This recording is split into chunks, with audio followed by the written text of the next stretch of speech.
ಭಾರತದಲ್ಲಿ ಭೂಮಿ ವಿನಿಮಯ. ಕೇಂದ್ರ ಗೃಹ ಸಚಿವ ಅಮಿತ್ ಶಾ ಹೊಸ ಹೆಜ್ಜೆ. ವೀಕ್ಷಕರೇ, ಭಾರತ ತನ್ನ ಗಡಿಗಳನ್ನು ಸುರಕ್ಷಿತಗೊಳಿಸಲು ಮತ್ತು ಅಕ್ರಮ ನುಸುಳುವಿಕೆಗೆ ಶಾಶ್ವತ ಬ್ರೇಕ್ ಅನ್ನು ಹಾಕಲು ಜಾಗತಿಕ ಮಟ್ಟದಲ್ಲಿ ದೊಡ್ಡ ಹೆಜ್ಜೆಗಳನ್ನು ಇಡ್ತಾ ಇದೆ. ಇದೀಗ ಭಾರತದ ಈಶಾನ್ಯ ಭಾಗದಿಂದ ಅತಿ ದೊಡ್ಡ ಸುದ್ದಿಯೊಂದು ಹೊರಬಿದ್ದಿದೆ.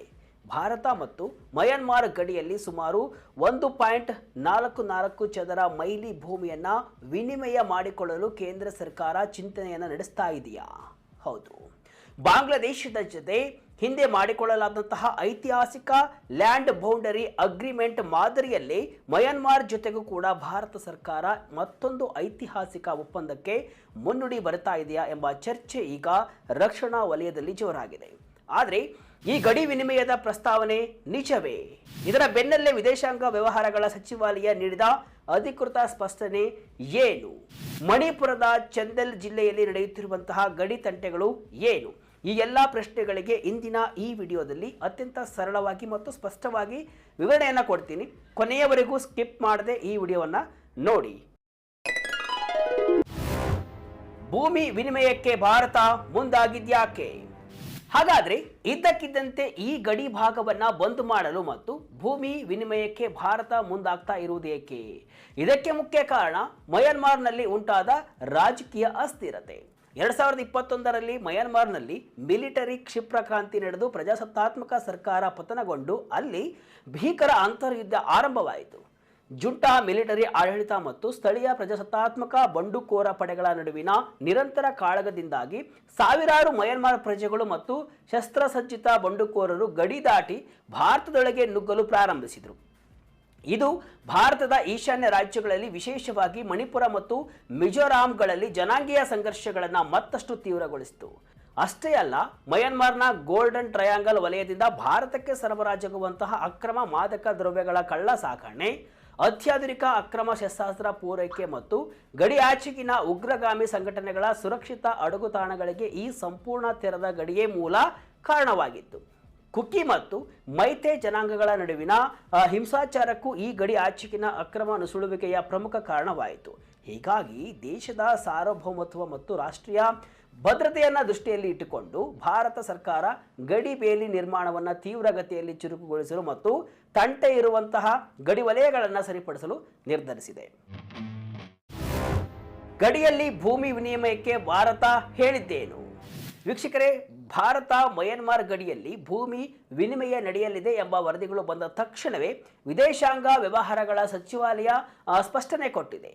ವಿದೇಶಾಂಗ ಸಚಿವಾಲಯದ ವಕ್ತಾರರಾದಂತಹ ರಣಧೀರ್ ಜೈಸ್ವಾಲ್ ಮಾತನಾಡಿ, ಎರಡು ದೇಶಗಳ ನಡುವಿನ ಗಡಿಯಲ್ಲಿ ಇಂದಿಗೂ ಕೆಲ ಸೂಕ್ಷ್ಮ ಹಾಗೂ ಇನ್ನೂ ಬಗೆಹರಿಯದ ನಿರ್ದಿಷ್ಟ ಪ್ರದೇಶಗಳು ಇವೆ. ಆ ನಿರ್ದಿಷ್ಟ ವಲಯಗಳಿಗೆ ಸಂಬಂಧಿಸಿದಂತೆ ಉಭಯ ದೇಶಗಳ ಜಂಟಿ ಗಡಿ ಸಮಿತಿಗಳ ನಡುವೆ ಉನ್ನತ ಮಟ್ಟದ ಮಾತುಕತೆಗಳು ಪ್ರಸ್ತುತ ನಿರಂತರವಾಗಿ ನಡೆಯುತ್ತಿವೆ. ಇದರರ್ಥ ಗಡಿ ವಿನಿಮಯದ ಬಗ್ಗೆ ಅಧಿಕೃತವಾಗಿ ಯಾವುದೇ ಅಂತಿಮ ಒಪ್ಪಂದ ಪ್ರಕಟವಾಗದಿದ್ರೂ ಕೂಡ ಇತ್ಯರ್ಥವಾಗದ ಗಡಿ ಭಾಗಗಳ ಗುರುತಿಸುವಿಕೆ ಮತ್ತು ತಂಟೆ ಬಗೆಹರಿಸುವ ಬಗ್ಗೆ ಚರ್ಚೆಗಳು ನಡೀತಾ ಇರುವುದು ನಿಜ ಎಂಬುದನ್ನು ಎಂಇಎ ದೃಢಪಡಿಸಿದೆ. ವಿಶೇಷವಾಗಿ ಮಣಿಪುರದ ಚಂದೇಲ್ ಜಿಲ್ಲೆಯ ಬಾರ್ಡರ್ ಪಿಲ್ಲರ್ 79ರಿಂದ 81ವರೆಗಿನ ವ್ಯಾಪ್ತಿಯಲ್ಲಿ ದಶಕಗಳಿಂದ ಬಾಕಿ ಉಳಿದಿರುವ ಗಡಿ ರೇಖೆ ಸಮಸ್ಯೆಗೆ ಈ ಭೂಮಿ ವಿನಿಮಯದ ಪ್ರಸ್ತಾವನೆಯು ಅತ್ಯಂತ ಪ್ರಮುಖ ಮತ್ತು ಶಾಶ್ವತ ಪರಿಹಾರವಾಗಬಲ್ಲದು ಅಂತ ಭದ್ರತಾ ಹಾಗೂ ರಾಜತಾಂತ್ರಿಕ ವಿಶ್ಲೇಷಕರು ಅಭಿಪ್ರಾಯವನ್ನು ಪಡೆದಿದ್ದಾರೆ. ಭಾರತಕ್ಕೆ 4 ಈಶಾನ್ಯ ರಾಜ್ಯಗಳ ಗಡಿ ಸವಾಲು. ಈ ಚರ್ಚೆಯನ್ನು ನಾವು ಸರಿಯಾಗಿ ಅರ್ಥ ಮಾಡಿಕೊಳ್ಬೇಕಾದ್ರೆ ಭಾರತ ಮತ್ತು ಮಯನ್ಮಾರ್ ಗಡಿಯ ಭೌಗೋಳಿಕ ಸ್ವರೂಪ ಹಾಗೂ ಅದರ ಜಟಿಲತೆಯನ್ನು ತಿಳಿಯುವುದು ಅತ್ಯಗತ್ಯ. ಭಾರತವು ಮಯನ್ಮಾರ್ ಜೊತೆ ಒಟ್ಟು 1643 ಕಿಲೋಮೀಟರ್ ಉದ್ದದ ಬೃಹತ್ ಹಾಗೂ ಸವಾಲಿನ ಅಂತಾರಾಷ್ಟ್ರೀಯ ಗಡಿಯನ್ನು ಹಂಚಿಕೊಂಡಿದೆ. ಇದು ಭಾರತದ ಪ್ರಮುಖ 4 ಈಶಾನ್ಯ ರಾಜ್ಯಗಳಿಗೆ ಹರಡಿಕೊಂಡಿದೆ. ಮೊದಲನೆಯದಾಗಿ ಅರುಣಾಚಲ ಪ್ರದೇಶ, ಇದು ಬರೋಬ್ಬರಿ 520 ಕಿಲೋಮೀಟರ್ ಅತ್ಯಂತ ದುರ್ಗಮದ ಗಡಿಯಾಗಿದೆ. ಇನ್ನು ಎರಡನೆಯದು ಮಿಜೋರಾಂ, 510 ಕಿಲೋಮೀಟರ್ ಗಡಿಯನ್ನು ಹೊಂದಿದೆ. ಇನ್ನು ಮೂರನೆಯದು ಮಣಿಪುರ, 398 ಕಿಲೋಮೀಟರ್ ಗಡಿಯನ್ನು ಹೊಂದಿದೆ. ಇನ್ನು ನಾಲ್ಕನೆಯದು ನಾಗಾಲ್ಯಾಂಡ್, 215 ಕಿಲೋಮೀಟರ್ ಗಡಿಯನ್ನು ಹೊಂದಿದೆ. ಈ 1643 ಕಿಲೋಮೀಟರ್ ಸುದೀರ್ಘ ಗಡಿಯು ಬಹುಪಾಲು ದಟ್ಟವಾದ ಮಳೆಕಾಡುಗಳು, ಅತ್ಯಂತ ಕಡಿದಾದ ಬೆಟ್ಟಗುಡ್ಡಗಳು ಮತ್ತು ನದಿಗಳಿಂದ ಕೂಡಿದ್ದು ಗಡಿ ಭದ್ರತಾ ಪಡೆಗಳಿಗೆ ಹಗಲು ರಾತ್ರಿ ಕಾವಲು ಕಾಯುವುದು ಜಗತ್ತಿನ ಅತ್ಯಂತ ಭೀಕರ ಸವಾಲಿನ ಕೆಲಸವಾಗಿದೆ. ಬ್ರಿಟಿಷರ ಕಾಲದಿಂದಲೂ ಸರಿಯಾದ ಗಡಿ ನಿರ್ಮಾಣವಾಗದ ಕಾರಣ ಇಲ್ಲಿಯವರೆಗೆ ಈ ಸುದೀರ್ಘ ಗಡಿಯಲ್ಲಿ ಹೆಚ್ಚಿನ ಭಾಗ ಕೇವಲ ತೆರೆದ ಗಡಿಯಾಗಿಯೇ ಉಳಿದುಕೊಂಡಿತ್ತು. ಗಡಿ ಬುಡಕಟ್ಟು ಉಚಿತ ಸಂಚಾರ ನಿಯಮಾವಳಿ ರದ್ದು. ವೀಕ್ಷಕರೇ, ಅಕ್ರಮ ನುಸುಳುವಿಕೆ, ಗಡಿಯಾಚೆಗಿನ ಉಗ್ರಗಾಮಿಗಳ ಚಲನವಲನ ಹಾಗೂ ಕೋಟ್ಯಾಂತರ ರೂಪಾಯಿ ಮೌಲ್ಯದ ಮಾದಕ ದ್ರವ್ಯ ಸಾಗಣೆಯನ್ನು ತಡೆಯಲು ಕೇಂದ್ರ ಸರ್ಕಾರ ಇತಿಹಾಸದಲ್ಲೇ ಅತ್ಯಂತ ದೊಡ್ಡ ಹಾಗೂ ಕ್ರಾಂತಿಕಾರಿ ಹೆಜ್ಜೆಯನ್ನು ಇಟ್ಟಿದೆ. 1968ರಿಂದ ಜಾರಿಯಲ್ಲಿದ್ದಂತಹ ಉಚಿತ ಸಂಚಾರ ನಿಯಮಾವಳಿ ಅಂದರೆ ಫ್ರೀ ಮೂವ್ಮೆಂಟ್ ರೆಜಿಮ್, ಈ ವ್ಯವಸ್ಥೆಯನ್ನ ಮೋದಿ ಸರ್ಕಾರ ಸಂಪೂರ್ಣವಾಗಿ ರದ್ದುಗೊಳಿಸಿದೆ. ಈ ಹಿಂದೆ ಉಭಯ ದೇಶಗಳ ಗಡಿಭಾಗದ ಬೆಟ್ಟದ ಬುಡಕಟ್ಟು ಜನಾಂಗದ ಜನರಿಗೆ ಯಾವುದೇ ಪಾಸ್ಪೋರ್ಟ್ ಅಥವಾ ವೀಸಾ ಇಲ್ಲದೆಯೇ ಭಾರತ ಮತ್ತು ಮಯನ್ಮಾರ್ ಗಡಿಯೊಳಗೆ ಬರೋಬ್ಬರಿ 16 ಕಿಲೋಮೀಟರ್ಗಳವರೆಗೆ ಮುಕ್ತವಾಗಿ ಓಡಾಡಲು ಅವಕಾಶವಿತ್ತು.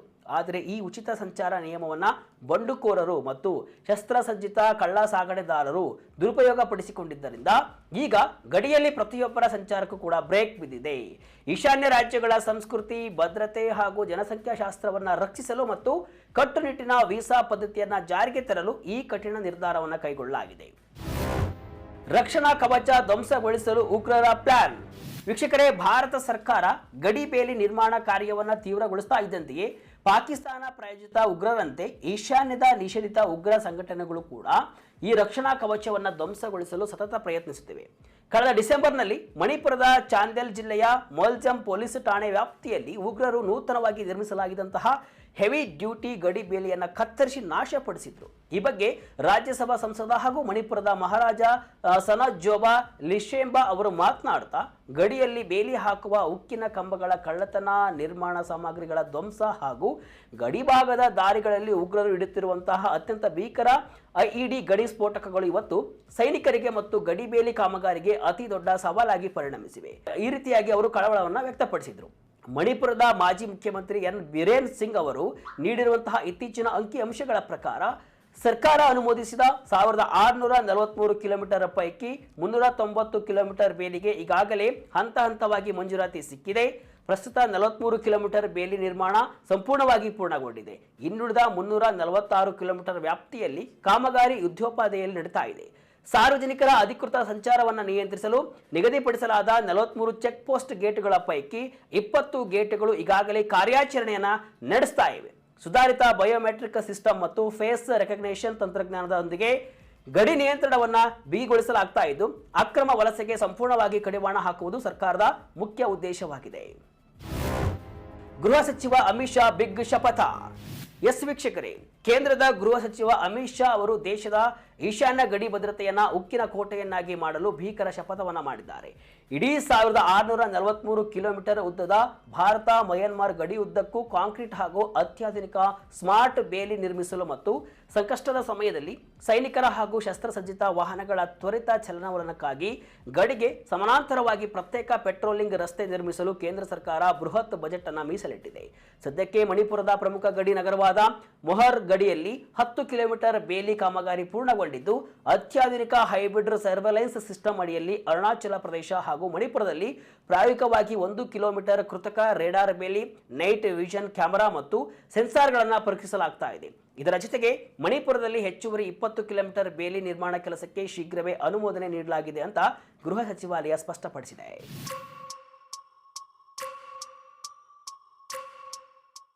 ವೀಕ್ಷಕರೇ, ಒಟ್ಟಾರೆಯಾಗಿ ಹೇಳುವುದಾದರೆ ಭಾರತವು ತನ್ನ ಈಶಾನ್ಯ ಗಡಿಯನ್ನು ಭದ್ರಪಡಿಸಲು ಅತ್ಯಂತ ಕಠಿಣ ಮತ್ತು ಮಹತ್ವದ ನಿರ್ಧಾರಗಳನ್ನು ಕೈಗೊಳ್ತಾ ಇದೆ.